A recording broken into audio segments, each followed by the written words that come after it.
અને હવે બોટાદથી આવી રહી છે તસવીર। બોટાદ શહેરમાં ભારે પવન વચ્ચે વરસાદ શરૂ થઈ ગયો। બોટાદ શહેરના હવેલી ચોક, Paliyad road, tower road, Bhavnagar road, Gadhada road સહિતના વિસ્તારોમાં ધોધમાર વરસાદ શરૂ થયો છે। ગઈકાલે પણ દિવસ દરમિયાન 2 ઇંચ જેટલો વરસાદ નોંધાયો હતો અને આજે પણ સવારથી જ વરસાદી માહોલ બોટાદ અને આસપાસના વિસ્તારોમાં જોવા મળી રહ્યો છે। વરસાદ પડવાથી ધરતીપુત્ર સહિત લોકોમાં આનંદની લાગણી છવાઈ ગઈ છે।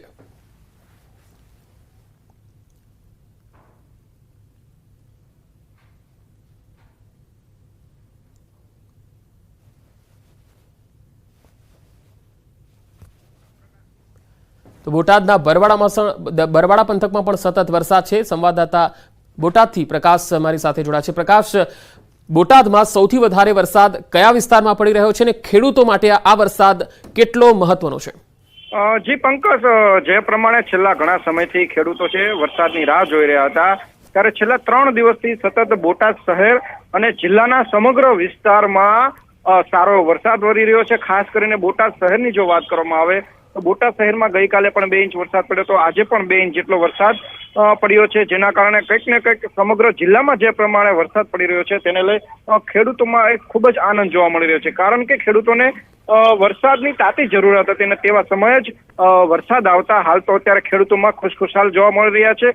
બીજી વાત કરવામાં આવે તો સમગ્ર બોટાદ જિલ્લાના બોટાદ, બરવાળા, ગઢડા, રાણપુર પંથકમાં વરસાદ વળી રહ્યો છે। ખાસ કરીને બોટાદ શહેરમાં અનેક એવા નીચાણવાળા વિસ્તારો છે કે જ્યાં વરસાદી પાણી ભરાઈ જવાના કારણે ત્યાંથી વાહન ચાલકોને જે પસાર થાય છે તેમને કંઈક ને કંઈક હેરાનગતિનો સામનો કરવો પડી રહ્યો છે। જી પ્રકાશ, આભાર માહિતી આપવા માટે।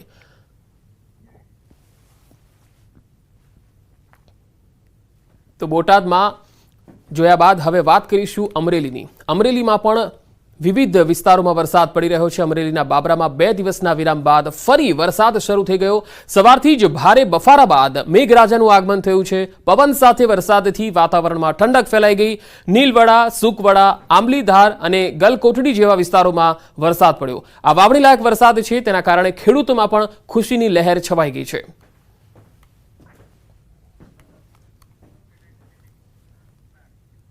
તો કચ્છમાં પણ વરસાદના અહેવાલ છે। કચ્છના માંડવીમાં ગટર મિશ્રિત પાણી મુદ્દે નગરપાલિકામાં હંગામો મચી ગયો। સ્થાનિકો અને કોંગ્રેસના કાર્યકર્તાઓ દ્વારા ઉગ્ર રજૂઆત કરવામાં આવી અને સમસ્યાનો હલ કરવા માટે 21 જૂનના રોજ અલ્ટિમેટમ આપવામાં આવ્યું હતું। સમસ્યા હલ ના થઈ એટલે આજે પાલિકામાં રજૂઆત કરવામાં આવી। રજૂઆત કરતા કોંગ્રેસના કાર્યકર્તાઓની પોલીસે અટકાયત કરી હતી।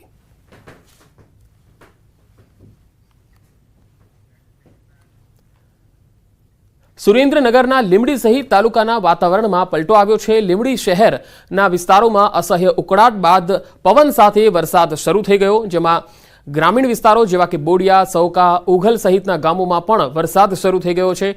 વરસાદના આગમનથી ખેડૂતો સહિત લોકોમાં આનંદની લાગણી છવાઈ ગઈ છે।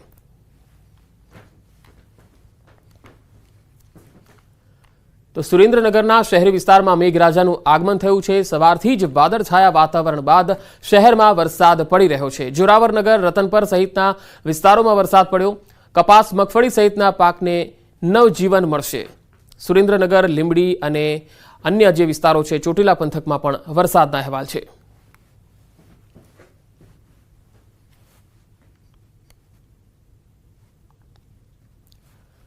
ભાવનગરની વાત કરીએ। ભાવનગરના જેસર પંથકથી અહેવાલ આવી રહ્યા છે કે અહીંયા પણ વરસાદ પડી રહ્યો છે। જેસર પંથકના બીલા, નળ, તાતણી અને તાતણીયામાં પણ વરસાદી માહોલ છવાયો છે। મોટી વડાળ અને છાપરી જેવા ગામોમાં પણ ધોધમાર વરસાદ પડી રહ્યો છે। ખેતરોમાં વરસાદી પાણી ભરાઈ ગયા છે। ખેડૂતોમાં આનંદની લાગણી છવાઈ ગઈ છે।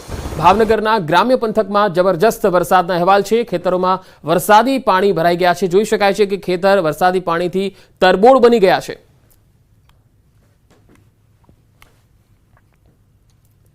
તો ભાવનગર જિલ્લાના ગારિયાધાર પંથકમાં પણ જબરજસ્ત વરસાદી માહોલ જામ્યો છે। બપોર બાદ અહીંયા ગારિયાધાર અને આસપાસના ગ્રામ્ય વિસ્તારોમાં વરસાદ પડ્યો, જેમાં પાંચટોબરા, રતનવાવ, ફાચરિયા, સુરનિવાસ જેવા ગ્રામીણ પંથકમાં પણ વરસાદ પડ્યો। આણંદપુર, પીપળવા, નાના ચારોડિયા સહિતના વિસ્તારોમાં પણ ધોધમાર વરસાદ પડ્યો। તો ગારિયાધાર સિવાય ભાવનગર જિલ્લાના વલભીપુરમાં પણ સતત 3 દિવસથી વરસાદી માહોલ જામ્યો છે। આજે પણ વરસાદી ઝાપટા પડ્યા। વલભીપુર તાલુકા સહિત પંથકમાં 3 દિવસમાં 2.5 ઇંચ વરસાદ નોંધાયો। વલભીપુર તાલુકાના કંથારિયા, પાટી, ચમારડી, નવાગામ, લોલિયાણા સહિતના ગ્રામ્ય વિસ્તારોમાં વરસાદ પડ્યો. વરસાદી ઝાપટાને લઈને ખેડૂતોના વાવણી કરવામાં આવેલા પાકને નવજીવન મળ્યું છે. તો ભાવનગર જિલ્લાના અનેક વિસ્તારોમાં વરસાદના અહેવાલ છે. ભાવનગર જિલ્લાના ગારિયાધાર અને જેસર પંથકમાં વરસાદી માહોલ છે. ગારિયાધાર તાલુકાના ગ્રામ્ય વિસ્તારોમાં પણ વરસાદના અહેવાલ છે, જેમાં ગ્રામીણ વિસ્તારોમાં સૌથી વધારે વરસાદ છે, જેમાં સુખવર, પરવડી, ચારોડિયા મોટાભાગના જે ગ્રામીણ વિસ્તારો છે તેમાં વરસાદ પડી રહ્યો છે, જેના કારણે ખેડૂતોને ખૂબ જ હર્ષની હેલી છવાઈ ગઈ છે.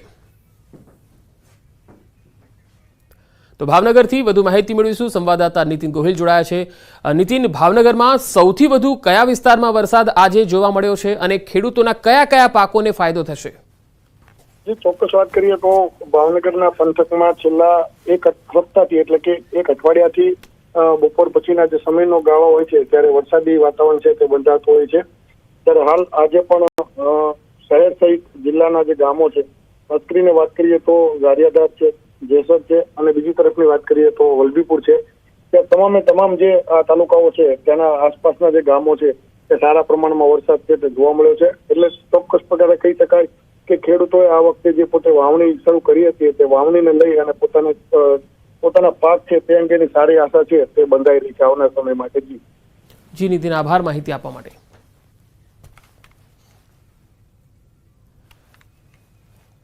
હવે વાત પંચમહાલની એટલે કે મધ્ય ગુજરાતની. મધ્ય ગુજરાતના પંચમહાલ જિલ્લામાં ચોમાસું બરાબર જામ્યું છે. ગોધરા અને શહેરામાં ધોધમાર વરસાદ પડ્યો. ગ્રામ્ય વિસ્તારોમાં અહીંયા વરસાદ પડી રહ્યો છે. વરસાદથી વાહન ચાલકોને થોડી પરેશાની પણ વેઠવી પડી હતી. પંચમહાલના પાવાગઢ, શહેરા અને ગોધરા સહિતના આસપાસના વિસ્તારોમાં ધોધમાર વરસાદ સવારથી જ પડ્યો છે અને લગભગ 1.5 થી 2 ઇંચ જેટલો વરસાદ કેટલાક વિસ્તારોમાં નોંધાયો છે. ગ્રામ્ય વિસ્તારોમાં વરસાદને કારણે ખેડૂતોને ખૂબ જ આનંદ થઈ રહ્યો છે. તો સ્થાનિક લોકોને ગરમીથી રાહત મળી છે. 2 અલગ અલગ તસવીરો પંચમહાલ અને ગોધરાથી આવી રહી છે. કલેક્ટર ઓફિસ અને તેની આસપાસના વિસ્તારમાં પાણી ભરાઈ જતા વાહન ચાલકોને ખૂબ જ હાલાકી ભોગવવી પડી હતી.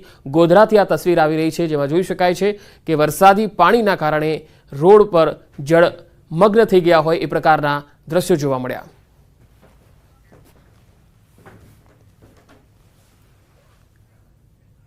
પંચમહાલ જિલ્લાના કેટલાક વિસ્તારોમાં આજે બપોર બાદ વરસાદની શરૂઆત થઈ ગઈ. હાલ ગોધરામાં વરસાદી માહોલ છે. આપને સીધા દ્રશ્યો બતાવીશ. આ ગોધરાની કલેક્ટર કચેરી છે અને કલેક્ટર કચેરીમાં જે પ્રવેશ દ્વાર છે તેની પાસે ઢીચણસામાં પાણી ભરાઈ ગયા છે અને ઢીચણસામાં પાણી ભરાતા અહીંયા અવર જવર કરતા અરજદારો સાથે સાથે જે વાહન ચાલકો છે, કર્મચારીઓ છે, તેઓને ભારે હાલાકીનો સામનો કરવો પડી રહ્યો છે. ગોધરા શહેરના ભુરાવા વિસ્તારમાં જીઆઈડીસી પાસે પણ વરસાદી પાણી ભરાય છે. પોલીસ હેડક્વાર્ટર નજીક પણ વરસાદી પાણીનો જમાવડો થયો છે, જેને લઈને જે વાહન ચાલકો છે તે ખૂબ જ હાલાકી ભોગવી રહ્યા છે.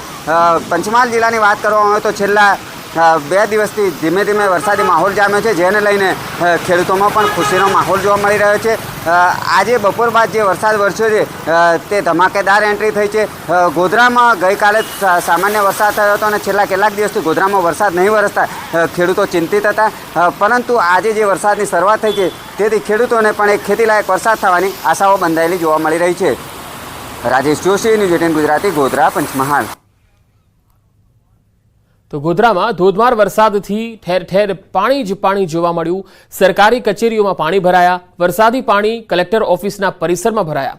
તસવીરોમાં જોઈ શકાય છે કે ઘૂંટણસમાં પાણી ભરાવાના કારણે વાહન ચાલકોને ખૂબ જ હાલાકી પડી રહી છે. પાવાગઢ ડુંગર ઉપર પણ અદ્ભુત નજારો જોવા મળ્યો, કારણ કે પગથિયા પર ઝરણાની જેમ અહીંયા પાણીનું વહેણ જતું હોય એ પ્રકારની તસવીરો જોવા મળી. તો પાવાગઢ હોય કે ગોધરા હોય, ધોધમાર વરસાદને કારણે વાતાવરણમાં ખૂબ જ ઠંડક ફેલાઈ ગઈ છે.